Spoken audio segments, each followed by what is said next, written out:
Sober Grind podcast. I'm here today with my friend Austin Armstrong. It's a pleasure. And it's me, Pej, from Beginnings Treatment. Earlier, we had a little mishap with our our live Facebook stream, so we just decided to do the Sober Grind podcast live from Facebook. It's all live, and then later on it'll be on the actual podcast itself. Yes, yeah, this is our first time doing this live, so we encourage you all to ask any questions on this particular topic. Again, it will be pre-recorded and uploaded later, as well as the audio version for you, so there's no excuse not to listen or watch. So today we have a special show. Earlier I was trying to do this, but we're going to get it right this time. We're going to get it right, Austin? I think so. Okay, so it's about working in recovery, your own recovery, and not mixing the two. That means that if you're employed, if you're a person that's in recovery, and now you're not in active addiction anymore, now you've gotten sober, and you decide that you want to start working in recovery, how do you not mix your recovery with the recovery community or the recovery job? Yeah, I'm excited to learn more about what Pej has to say about this. So Pej, why don't you start out with a little opening, explain each part of that. Okay, well, first of all, personally, I'm in recovery. So, I got like 10 and a half years sober. And I remember when I first got sober, I was very, very excited to start helping others, right? And there's a big difference between helping others in the rooms of recovery as opposed to in the in the actually recovery community. So the first thing that I started doing was working at Trader Joe's, and it was my get well job. But then over a period of time, I was going to school, and I wanted to become... I wanted to become a case manager and work in treatment on the front lines, working with addicts and alcoholics. And so I couldn't get that job right away. So when I first started working in treatment, I was more of a tech or a support staff, for better sake of words. And I was basically overseeing the clients, like taking them to meetings or, being with them, doing some small groups and things like that. But I was at that time, I was actually about 3 years in because I'd already got my get well job, but I was working, with the people. So, I had to have strong recovery in order to be able to be serious about helping these clients too. So it was, and I see a lot of people that I see go and work in recovery, they make their job of working in recovery their recovery. That's a no-no. Well, okay, so tell me a little bit more about that. How do people incorporate that into their own recovery? Why do they think that's okay? And how do you really differentiate that? Well, what's scary about it is the fact that people so let's say, for example, somebody's working in recovery. They start taking people to meetings. They start justifying and thinking, well, I don't need to go to my own personal meeting because I'm already taking this guy to the guys to the meeting, right? Right. So when you're going to meetings with guys and you're working in recovery, like, you can't really be transparent there, right? Like, that's not really your area. You're at work. So, and the best thing that you could do is just be there and let the clients go and meet whoever they need to in the recovery community, and you just, take them, be with them, and then take them back. You're not actually supposed to really share in meetings and things like that. It's a no-no all the way around. So when they start neglecting themselves of their own recovery by making excuses, well, I'm going to meetings because I'm going to meetings with the guys. No, that's not really going to meetings. Or I'm helping people. I'm basically, working my program by helping these guys. That ain't part of it. That ain't part of it. Like, it's just not it. At least that's my philosophy. That's what I was raised on. I know that you have to separate the two. We've seen a lot of people that go and start working in treatment and that are newly sober or a couple of years sober, that they get so engulfed in working in treatment with the clients that they lose themselves in that, and then they end up relapsing. I've seen it time and time again. Oh, yeah. Let's see. We got a couple comments in here. So Jordan says, nice yellow shirt. How come you don't have a hat on? How come you don't have a hat on? I'll wear a hat for you later on, Jordan. But yellow's my favorite color. I decided to wear my yellow today because it brightens everything. He's blending into the background, though. That's why we had to switch sides. Mark Simmons says hello. Hi, Mark. Hi, Pej. How are you doing? I think that's it right here. So, should you consider working in treatment as the 12th step in your recovery? The 12th step is meant to be for the recovery community, however you roll. If you go to 12-step meetings, you're going to be working a 12-step program, so you find people to take them through the steps. It's not about, making again, back to what I was saying a second ago, making your job in recovery isn't really part of your 12th step. You may be occupying seats in meetings, but that's not practicing your 12 step. This is just a job. Like you're just Yeah. you're a worker amongst workers. You're just going to work to help these guys get to the meeting, come back from the meeting, make sure they come down from their rooms and things like that. None of that has anything to do with 12 step work. 12 step work is deeper than that. And it's based around the 12 steps. Gotcha. Yeah, it's like if you work at a nonprofit, but you have to do volunteer hours. Do you count your job hours as volunteer hours? Depending on how much the nonprofit really will take guess. care of you. Yeah. Yes. Does anyone have any questions? Ask us here. We see a lot of people. I see a lot of you guys coming on. Well, first of all, where is everybody at? I mean, what state are you in? What city are you in? We always like to know who our audience is, and we'd like to engage with you and see who's in. Like, sign in. Just write down what state you're at, what city you're in. Let us know. Yeah, leave any comments, any thoughts, tag a friend, anyone you think Tag would your be friends. interesting. Tag your friends to the Sober Grind podcast Sober Grind podcast. and live stream. Nobody?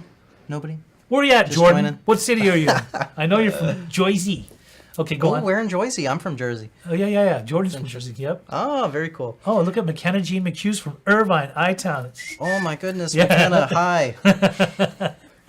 Okay. So say you were an addict or maybe an alcoholic. Okay. What's your opinion on going back to work in an environment like a bar or somewhere that serves alcohol? Or even now, like maybe someone offers you a job at a dispensary out here in California. What's your opinion about working in an environment like that? Well, depending on the type of recovery that you have, I mean, I see people that are in recovery that still work at bars as bartenders, right? It depends It's on gotta how be tough. it- Maybe. it I can guess be. it depends. I think it all depends on the individual and how serious they're taking the recovery. I mean, really, if you're about staying sober, you're probably not going to put yourself in dangerous situations. But that's what some people that's what they build their income off of. I don't condone it. I don't think it's the smartest thing to do, but definitely, like when you get sober, you want to try to stay away from slippery places. There are people that work in bars, but I hope that they're working on the recovery a lot harder than they're working Yeah. at the bar and serving them Oh, drinks, because I'm sure between the that's tough. smell and the whole Right. seeing people, in that environment. The funny thing is that if you're a pure alcoholic and then you don't want to drink anymore and you go around people that are drinking, you get to see the progressiveness of them getting, they go from tipsy to buzz to buzz to drunk. You have an drunk insider to- perspective. Yeah, you actually see like Wow. how you used to be. So some people are like, I'm over That's that. I don't even want to interesting. do that. You know what I mean? I wonder, do you think that's helpful or hurtful for people that are in that In position? recovery, Yeah. I think, it's not, I don't even know if it's helpful. I think it's just kind of, you get to see how you used to be. Gotcha. I go to weddings sometimes and I see people get there in the beginning of the night and they have just a drink or two and they're a certain way, and then throughout it they're a little bit more tipsy, a little more drunk, and then by the end of the night they're just smashed, So it's like, it's to each their own, right? Yeah. I'm just happy it's not me and I get to remember the next morning exactly what happened. Gotcha. Well, it looks like we have quite a few more comments here. Let's see. Okay. So we got Jordan in Laguna Hills. Hi, Jordan. Renee asked a question. What if people you are helping end up at your meeting? Oh, okay. Well, that's a really good question. So, I live in Orange County. So, like when I'm going to meetings, I try not to go to the meetings that I know my clients will be at. Like if I see my clients and I'm with them at work all day, last place I want to go is to be at the same meeting. Now, if they end up showing up at the meeting that I'm at, usually like I just won't say anything or I don't share or anything like that. I mean, the doors are open to anybody, and if anything, I like to make them feel welcome, maybe introduce them to some people, but I like to keep myself separated from that. So if they show up at my meeting, over a period of time, I may have to go out and venture out and see if there's other meetings that I can attend. Gotcha. Yeah. Yeah, that's good insight there. So Ashkin also asks, I no longer obsess over using drugs and alcohol. However, lately I find myself obsessing about things in other areas, such as performance at work and relationship issues. What do you suggest?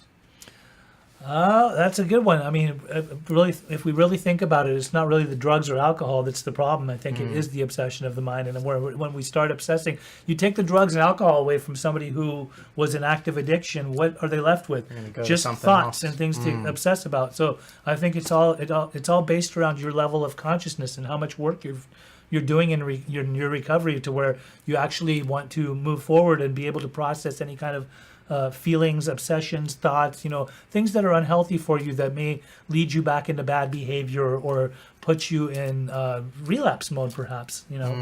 So it's a constant work in the progress, daily reprieve. Yeah, Yeah. that's great.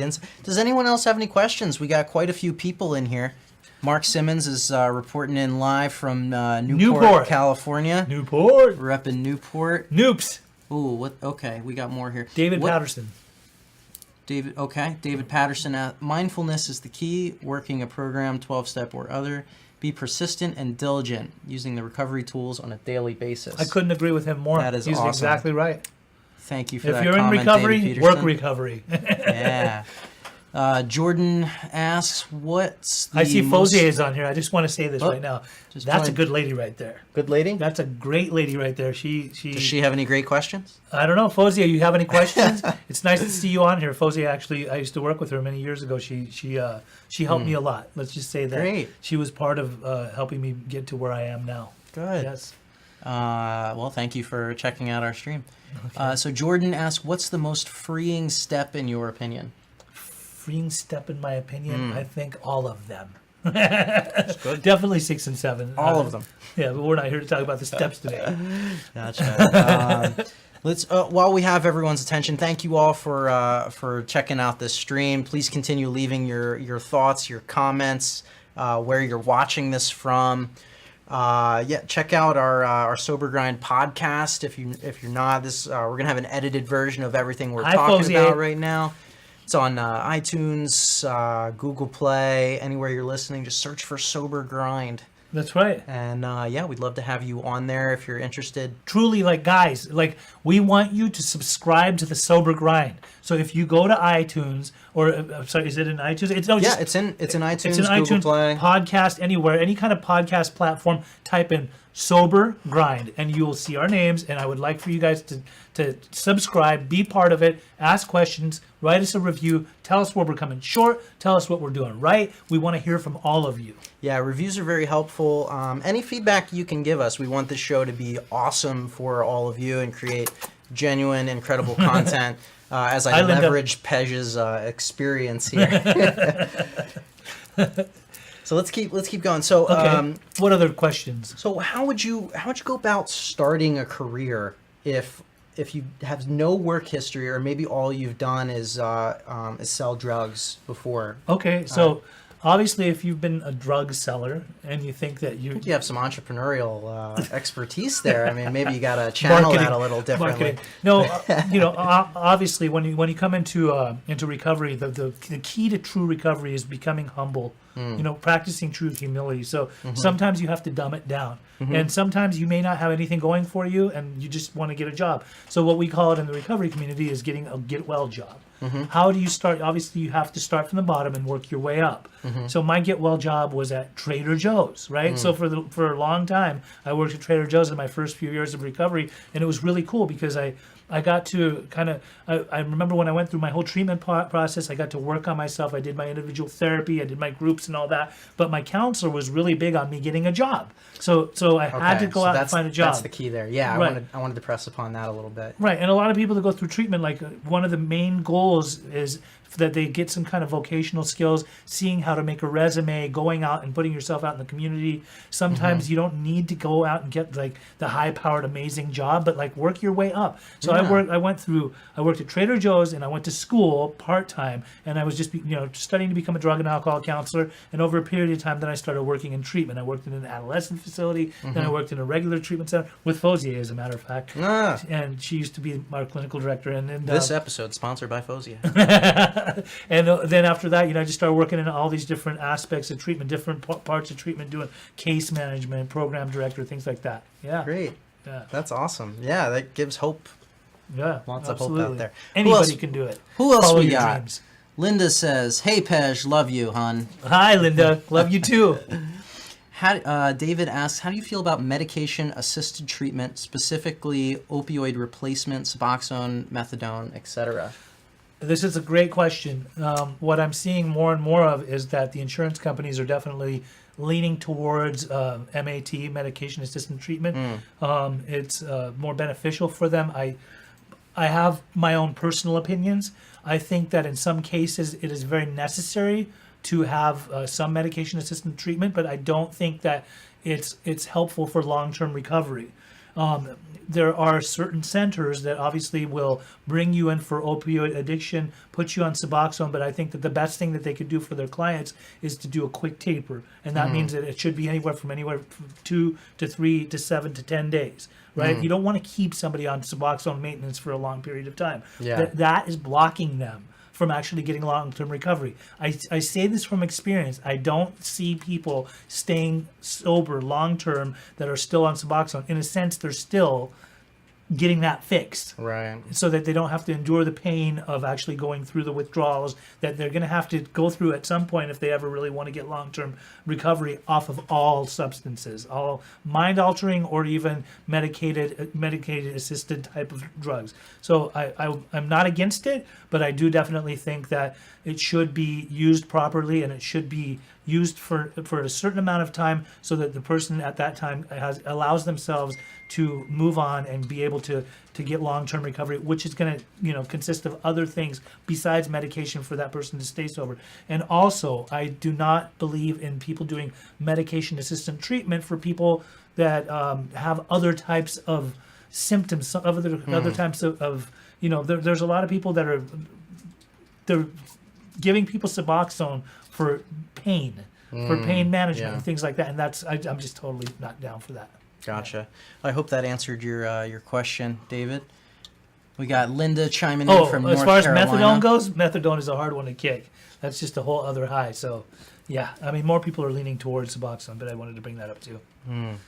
Another question that came in. So how do you handle a hard day at work or stressors while you're in sobriety? A lot of people go to a drink after work, or a lot of people adopt like vaping and smoking as a stress relief. What's your opinion on how to best handle Well, I think if you're stressors? working in treatment, you're going to see there's never a dull moment when working in treatment, right? There's always some kind of action, some kind of attitude, some kind of behavior. Some days are really good in treatment, and some days are really bad. I mean, it depends on how you process what's going on in the course of your day. So I think that when somebody's working in treatment, after all the groups, and all of the one-on-one, individual counseling sessions or therapy or all that stuff, I think a person needs to really focus on themselves and think about self-care. That means that when you get off of work, you leave your job at the treatment center or the center that you're working at. Don't take that stuff home with you.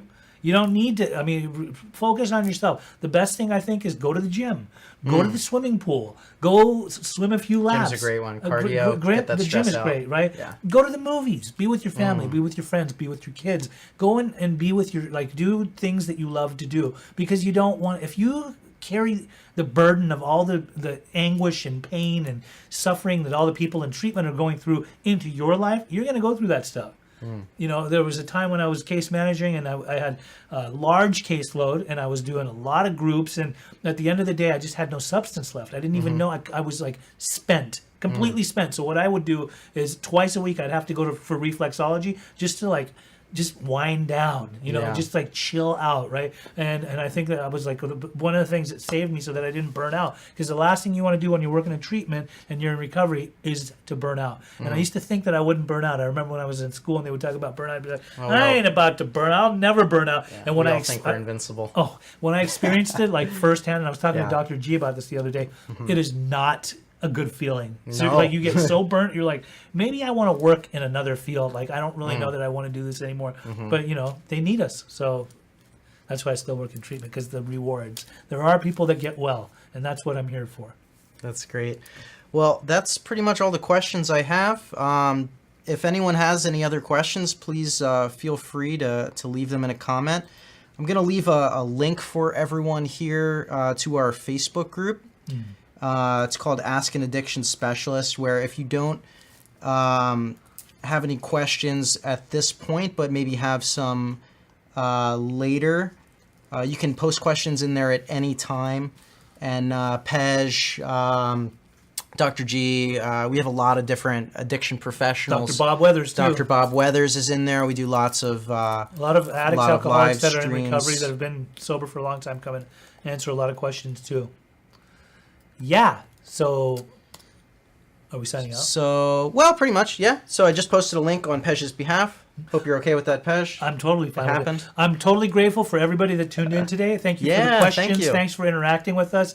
We hope to see more of you. If you ever need help, if you ever need an interventionist, that's another thing I'm going to bring up right now. Always. If you ever need help or an interventionist, let us know. We are also, Earl Hightower will be doing intervention training in April. I'm going to be posting the date soon. I'm going to be talking about it a lot more in the next few episodes. And also, if you're interested in becoming an interventionist and you want to help some people and you've got some sober time, or even if you're not sober but you just want to be an interventionist, let us know. I will make sure that you are invited to come out for the intervention training. I'll let you know about all the information, the costs and whatnot, and we'll go from there. That's great. I think we might get Earl on the next podcast. I'm going to try to get him in. Is it going to be episode 10? This is episode 9 Yes. of Sober Grind. Yes. I I'd think like to- we were supposed to episode get him for the 10th one. Yeah, we're going to try. So that'll be a special treat for everyone. We typically do these every Monday.